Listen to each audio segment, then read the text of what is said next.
Just when you thought you knew everything about Google's next phones, think again. As yes, all we need now is like an unboxing because Google just spilled the beans on everything of the Pixel 8 Pro. Rumors point to an interesting set of camera upgrades, but not all for the Pro iPhones.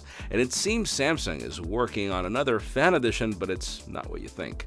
I'm Jaime Rivera, and how much do leaks of other phones influence you to consider iPhones next week? Because that's an interesting practice. Let me know in the comments. This is Pocketnow Daily.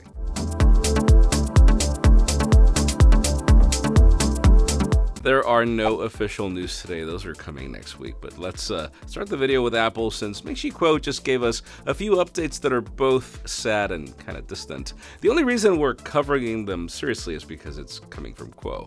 First, remember the whole thing of Apple bringing 5G modems to the next iPhone SE or something? Well, it seems that's gonna have to wait until like 2025, and to be honest, I care more about that iPhone SE than anything, and the problem is that this pretty much cements the rumors we covered back in July that the new iPhone SE was delayed until 2025 due to the mass production issues, which I guess Kuo just confirmed. The report mentions that Cupertino has been working on this chip for like 5 years now, and based on that 2025 timeframe, iPhone 15 and 16 models are expected to stick to Qualcomm modems. Now, it is unclear if an Apple design modem would have any consumer benefits over Qualcomm modems, but if the company's Apple Silicon is any indication, it's hard to not speculate that there could be a benefit. We'll see. Now let's talk about Samsung, since we have new details about an upcoming FE device that's not what you think. Earlier today, a certification document has been leaked online showcasing the upcoming Galaxy Buds FE, aligning with previous rumors of the company focusing on bringing FE products more often. The biggest surprise is that the Buds FE adopt the same design of the Galaxy Buds, which I understand because it probably is pretty hard to change the look of something so small.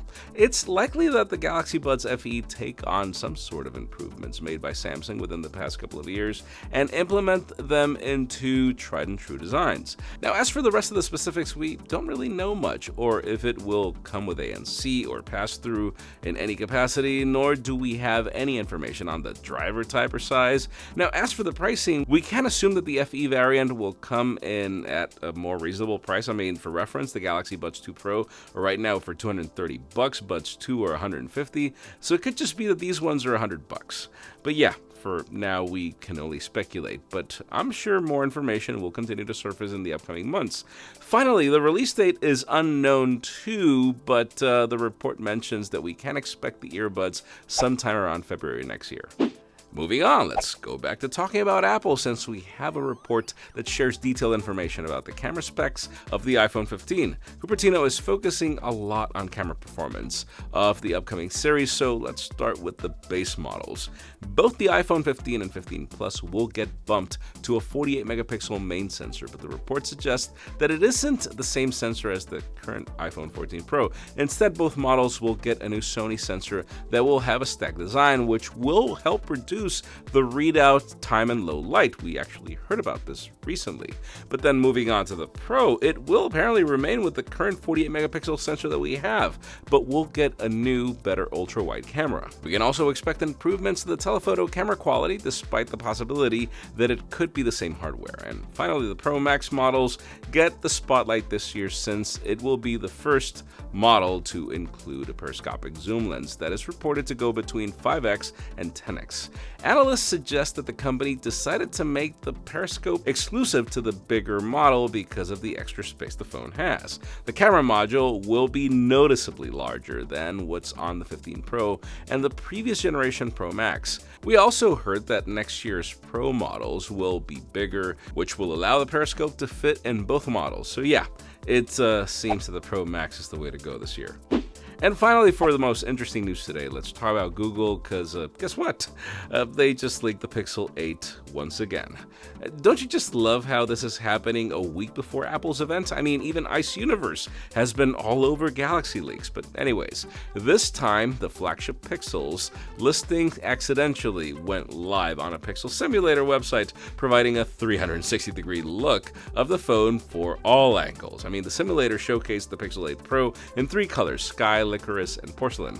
It also revealed the location of the microphone's USB-C ports and power and volume keys, and confirmed the addition of that temperature sensor on the camera rear visor, which makes me wonder what features Google will be offering with this temperature sensor. Also, it was rumored that the company had plans to skip the physical SIM card and follow Apple's footsteps for eSIM, but it seems the simulator shuts that down, and I am so happy about that because US carriers do not understand how to do eSIM right. We do see the SIM tray that we saw on the Pixel 7 series. Last night, the simulator was still usable, but Google has since removed it, and hey, it's not like if we're gonna act like if we didn't see it.